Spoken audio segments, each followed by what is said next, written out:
이란이 핵무기를 만들려고 한다는 건 누구나 아는 사실입니다. 이란이 핵무기 개발을 비밀로 유지하는 데 실패한 건 중동에서 최초이자 유일하게 핵무기를 개발한 이스라엘과 극명한 대조를 이룹니다. 1960년대 이스라엘은 거의 완벽히 비밀을 유지한 채 핵폭탄을 개발했으며 심지어 미국도 속였습니다. 7일 미국의 포린 폴리시는 최근 기밀이 해제된 문서를 통해 이스라엘이 미국을 어떻게 속여 디모나에서 핵폭탄을 만들었는지를 전했습니다. 지난달 조지 워싱턴 대학의 국립안보문서 보관소는 이스라엘 핵 프로젝트와 관련된 20건의 문서 등을 공개했습니다.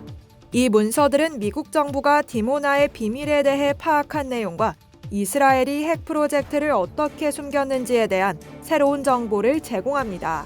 이스라엘의 초대 총리인 다비드 벤구리온은 핵무기를 보유한 국가가 단 3개국뿐이었던 1950년대 중후반 이스라엘 디모나의 핵시설 단지를 구축하며 이스라엘 핵 프로젝트를 시작했습니다.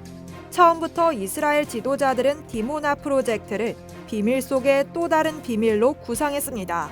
첫 번째 비밀은 1957년 프랑스 이스라엘 핵 협정이었고 이를 기반으로 핵단지가 조성됐습니다. 양측은 이 협정이 얼마나 민감한 사안인지 알고 있었기 때문에 협상을 기밀로 진행했습니다. 그리고 더 깊은 비밀이 있었습니다. 그것은 6층 규모의 대형 지하 재처리 시설입니다. 이 시설은 원자로부터 추출한 사용 후 연료의 화학적 공정을 적용해 무기급 플루토늄을 생산할 능력을 갖추고 있었습니다. 이 핵심 비밀은 프랑스 이스라엘 협정에 관여한 사람 중에서도 극소수만이 알고 있었습니다. 3년 뒤인 1960년대 말 미국은 디모나 프로젝트를 최초로 발견하게 됩니다. 1960년 12월 21일 크네세트 성명에서 벤구리온은 미국의 압력에 대한 응답으로 디모나 원자로 건설을 확인했지만 그것이 산업, 농업, 보건 및 과학의 필요에 기여할 연구용 원자로라고 주장했습니다. 특히 벤구리온은 핵무기 주장에 대해 분노하며 오그덴 리드 주 이스라엘 미국 대사에게 우리는 미국의 위성 국가가 아니며 결코 위성국이 되지 않을 것이라고 말했습니다. 벤구리온의 설명은 미국 조사관들이 디모나를 방문할 때마다 이스라엘이 수년간 사용한 재료가 됐습니다. 1961년부터 1969년까지 미국은 디모나에 총 8차례 사찰 방문을 했지만 이스라엘의 핵무기 개발 증거를 찾지 못했습니다. 반면 1965년까지 이스라엘은 극비 지하 분리 공장을 완성했고 1966년까지 무기급 플루토늄을 생산하기 시작했습니다.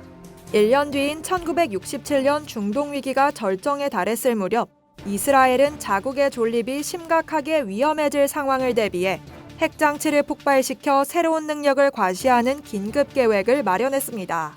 이 계획을 이행하기 위해 이스라엘은 처음으로 2세기의 핵폭발 장치를 비밀리에 조립했습니다. 조립 장소는 디모나가 아닌 다른 지역이었으나 이때 사용된 플루토늄 핵심부는 디모나에서 생산된 것이었습니다. 당시 이 사실을 알거나 의심한 외부인은 아무도 없었으며 이는 6.1 전쟁 50주년이 된 2017년에 핵심 인물의 증언이 사후에 공개되면서 비로소 알려지게 됐습니다. 이스라엘은 독특한 형태의 핵 보유국입니다. 다른 모든 핵 보유국들이 자신의 핵 보유 사실을 공개한 반면 이스라엘은 그렇지 않았습니다.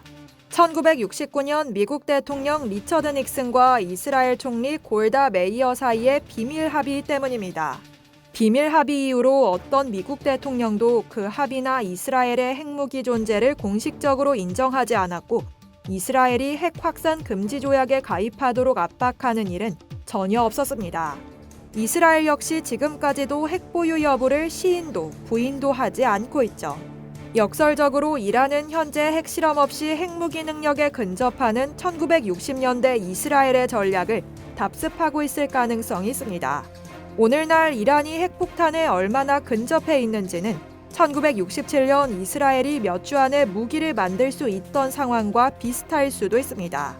거의 전 세계가 이란의 고농축 우라늄 생산에 대해서는 많이 알고 있지만 그것을 무기로 전환하는 실제 진척 상황이나 테헤란이 핵장치를 조립하는 데 얼마나 근접했는지는 또 다른 문제입니다. 1960년대에 새로 기밀이 해제된 문서들은 어느 국가의 핵무기 프로그램에 대해 정확한 추정을 내리는 것이 얼마나 어려운지 다시금 상기시켜줍니다. 이상 여의도투브였습니다.